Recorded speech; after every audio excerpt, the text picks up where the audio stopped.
জান, আর একটু ধৈর্য ধরো, আমার বলদ জামাই থেকে আরো কিছু টাকা নিয়ে আনি। আচ্ছা, তোমার শ্বশুর বাড়ির লোকজন এত বোকা কেন? তুমি যেমনি নাচাও ঠিক তেমনি নাচে। কথায় আছে না, শক্তের ভক্ত নরমের জম। এই বাড়ির লোকেরা যতটা দরজাল, তার থেকে 100 গুণ দরজাল আমি। আমার সাথে পায়রা ওঠা এত সহজ না। এখন খালি বুড়ির থেকে গহনা আর বুড়ার থেকে এই বাড়িটা লইতে পারলেই হয়েছে।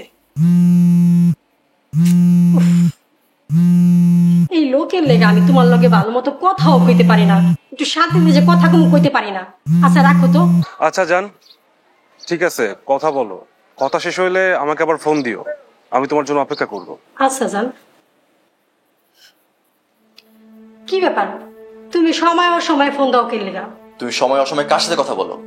মেসেঞ্জারে বিজি দেখায় কেন? তুমি মতো ফোন না দিয়ে মেসেঞ্জারে ফোন দিছো কেন? কেন মেসেঞ্জারে ফোন দিলে যে তুমি বিজি আছো এটা বুঝে যাবো, এই জন্য? কার সাথে কথা বলছিলে বলো? দেখো, তুমি কিন্তু তোমার আগের বড় অনেক সন্দেহ করতা, আমি কিন্তু তোমার আগের বড় মতো না। আমার বান্ধবীর লগে কথা কইতাছিলাম, জামাই বিদেশ থাকে, একা একা ভাল লাগে না। কেন, কোনো সমস্যা? তুমি খালি খালি আমার সন্দেহ করো। থাক থাক, আর বলতে হবে না। বাড়ির কাজ কত দূর হলো? বাড়ির কাজ হয়ে গেলে মিনার বিয়ে দিতে হবে।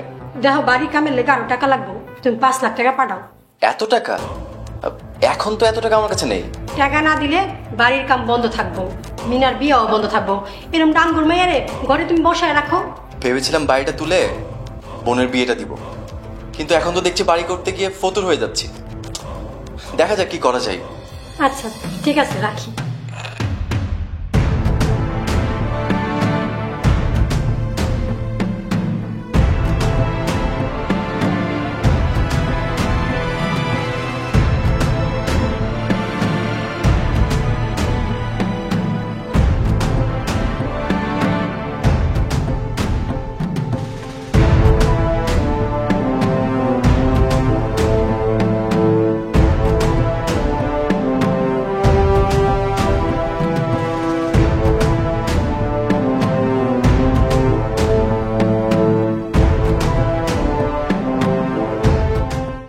হ্যালো, হ্যাঁ কও।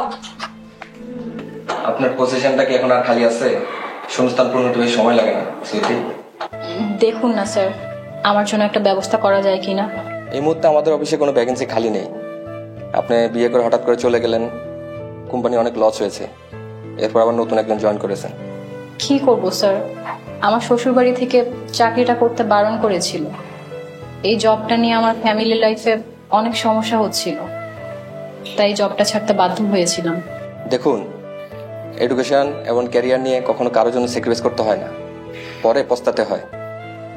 আপনি সংসার টিকে নেই, আজকে এই জবটা থাকলে আপনি কতটা সাপোর্ট হতো জানেন? এই জন্য প্রত্যেকটা মেয়েকে স্বাবলম্বী হওয়া উচিত। পায়ের নিচের মাটি শক্ত থাকলে কোথাও আটকাতে হয় না।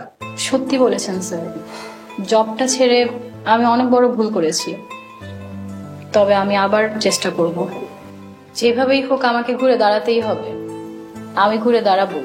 Best of luck. যদিও বর্তমানে চাকরি বাজার মন্দা, আপনি চেষ্টা আপনি চালিয়ে যান, আশা করি আপনি সফল হবেন। Okay sir.